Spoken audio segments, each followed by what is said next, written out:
अस्सलाम वालेकुम। उम्मीद है आप सब लोग खैरियत से होंगे। आज हम बात करते हैं अपनी क्रिकेट के बारे में।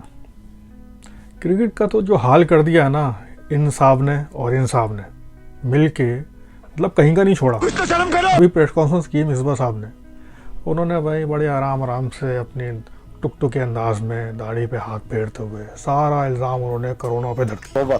तोबा। जैसे कोरोना सिर्फ हमारे लिए ही था, बाकी दुनिया के लिए तो था ही नहीं। भाई आप 3 सीरीज़ खेल चुके हैं आपके अंडर में, ऑस्ट्रेलिया के साथ, इंग्लैंड के साथ, अब ये न्यूजीलैंड के साथ हार के बैठे हुए। अब अल्लाह खैर करे साउथ अफ्रीकन आए हुए, वो अब हमारा क्या हाल करेंगे। होम सीरीज़ है वो, तो शुक्र है शायद उसमें हम कुछ हिलजुल कर लें। तो अब भाई बस जान छोड़ दो, बहुत हो गई यार, बेड़ा गर्क तो कर दिया आपने आते ही, सत्यानाश कर दिया। अच्छी खासी टीम चल रही थी सरफराज अहमद के अंडर में, टीम में एक नज़र आ रहा था कुछ जान है।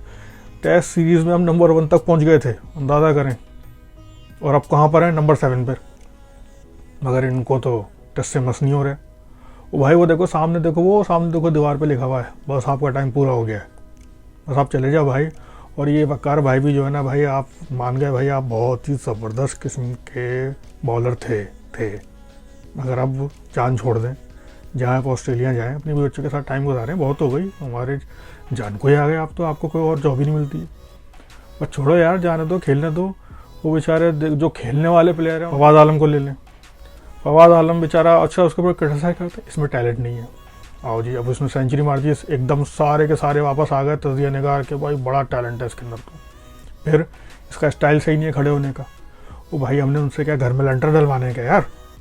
भाई क्रिकेट खेले वो कैसे भी खेले, कैसे भी खड़ा हो, हमें क्या लेना देना। पाकिस्तान को हमें चाहिए रन्स, वो रन्स बना रहा है, बस उसको बनाने दो।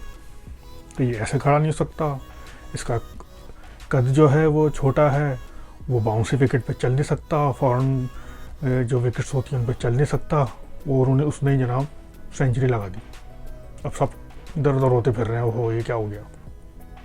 कब से बेचारा ये खड़ा हुआ है, मगर हिम्मत नहीं हारी इसने। आखिरकार अल्लाह ताला ने इसको मौका दे दिया। अब ये देखें कौन सा नया बहाना लेके आते हैं कि इसको दोबारा बाहर बिठाएं। पता नहीं कौन कौन से प्लेयर्स आ गए हैं। अच्छा, एक और बच्चा आया था नसीम शाह करके, अब वो आए तो क्या था भाई, ये 150 की स्पीड से जो है ना ये बॉलिंग करवाते हैं। अच्छा भाई, वो करवाता भी था। अब जैसे ही ये बच्चा इनके हाथ लगा, अभी न्यूजीलैंड ने क्या देखा, वो 130 पे आ गए। भाई आपने क्या कर दिया, बच्चे को बॉल कराने देते हो, अपनी पता नहीं क्या क्या अपनी साइंस उसके साथ लड़वा दी और उसकी स्पीड सब ख़त्म करवा दी। अब आपके पास स्पीड होगी, अब वो स्विंग बॉलिंग तो ख़त्म हो गई। अब आपके पास जो स्पीड जिसके पास है वही चल रहा है आजकल। तो स्विंग बॉलर तो ख़त्म ही हो गया, उसकी भी स्पीड ख़त्म करवा दी और चल भाई अब इसका भी काम ख़राब हो जाएगा। जैसे इन्होंने सरफराज को बैठा दिया, फवाद आलम को बैठाया, आमिर साहब आ गए। इनकी परेशानियाँ कितनी, अब क्या उसको मेंटली टॉर्चर उन्होंने किया कि वो अपनी, मतलब एक इस लेवल पर आने के लिए कितनी इंसान मेहनत करता है। और कोई ऐसे नहीं छोड़ जाता कि भाई बस मैं जा रहा हूँ। और इस एज में ये यंगस्टर है बिल्कुल ही, उसको इतना तंग किया कि भाई वो छोड़कर ही चले गया कि मैं खेलता ही नहीं। अब सुना है कि थोड़ा उन्होंने एग्री किया है कि अगर ये मैनेजमेंट चेंज हो जाए तो फिर अब मैं आने को तैयार हूँ। तो भाई बस कर दो यार, अब चले जाओ, ये क्या धक्के दे के निकालेंगे। वैसे इमरान भाई आपने जो है ना थोड़ा सा इस तरफ तो ध्यान दें, क्योंकि आप मायानाज क्रिकेटर रहे हुए हैं। आपके दौर में क्रिकेट इतनी डाउन जाएगी तो ये लोगों को हजम नहीं होगा। फिक्र ना करें। सही है, आप बोलते हैं ना रजिया गुंडों में फंसी हुई है, तो रजिया गुंडों में फंसी हुई तो है, मगर थोड़ा सा इस तरफ भी ध्यान दें ज़रा, क्योंकि बड़े करोड़ों लोगों के दिल जो है ना क्रिकेट के साथ धड़कते हैं। तो थोड़ा सा इस तरफ भी ध्यान दें